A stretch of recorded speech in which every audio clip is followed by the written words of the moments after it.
Salom, men Diyorbek. Hozir biz yosh kitobxonlardan intervyu olmoqchimiz. Assalomu alaykum. Talaba ekanligingizni ko'rib turibman. Sherlok Holmes haqida qaysi hikoyalar bilasiz? Salom, men filologiya fakultetida o'qiyman. Sherlok Holmesni yaxshi bilaman. Ayniqsa Qizil rangda va Baskerviller itini o'qiganman. Malalar uyushmasini nomini eshitganmisiz? Eshitganman, lekin to'liq o'qimaganman. Shu hikoyada odamlarni soch rangiga qarab ishga olishadi deganlar esimda. Aynan aytaylik. Sizni mayli sochli odamlar uchun maxsus ishga taklif qilishdi. Ish haqi yaxshi, ish esa oddiygina matn yozish. Borarmidingiz? Mening sochim qora-ku, lekin qiziq taklif, talaba sifatida pul kerak, albatta. Borardim, taklif oldida tekshirib ko'rardim. Qanday tekshirgan bo'lardingiz? Internetdan qidirardim, oldin ishlaganlardan so'rardim. Hozir har xil firibgarlik ko'p, ehtiyot bo'lish kerak. Nima deb o'ylaysiz? Bugungi kunda oson pul ishlash, va'dalarni bilan odamlarni aldash holatlari ko'pmi? Juda ko'p kursdoshlarim bor. Kriptoga pul solib, hammasini yo'qotishgan. Bir qiz investitsiya deb $500 solgan. Bir haftada $1000 olaman deb, oxiri hech narsasiz qolgan. Bu asar haqidagi fikrlaringiz ajoyib. Bizga qimmatli vaqtingizni sarflaganingiz uchun rahmat. Hozir biz boshqa bir kitobxonimizning fikrlarini bilamiz.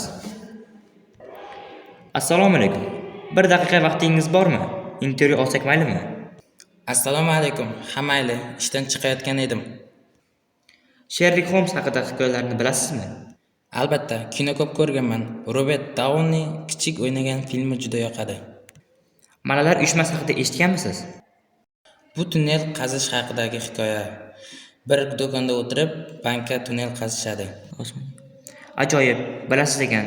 Savol: bir odam sizni har kuni bir necha soat uyingizdan chiqarib yuborishni xohlasa, buning evaziga pul to'lasa, qabul qilarmidingiz? Shubhalanmagan bo'larmidingiz?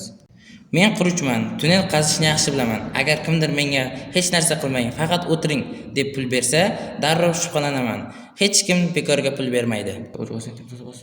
Sizningcha, Jobs Wilson nima uchun shubhalangan? Ochko'zlik. Inson ochko'z bo'lsa, aqli ishlamaydi. Menga ham ba'zida tez boyimiz degan takliflar keladi, lekin men qurilishda mehnat qilib topaman halol pulni. Umumiy olib aytganda, Malalar uyushmasi bu shunchaki kriminal hikoya emas, bu inson aqlli cheksiz imkoniyat haqida ertak. Holmes bizga ko'rsatadiki, eng murakkab muammolarni ham oddiy mantiq va kuzatish orqali yechish mumkin. Jinoyatchilar qanchalik ayyor bo'lmasin, haqiqat va adolat himoyachilari Holmes kabilar doim ularni topadi.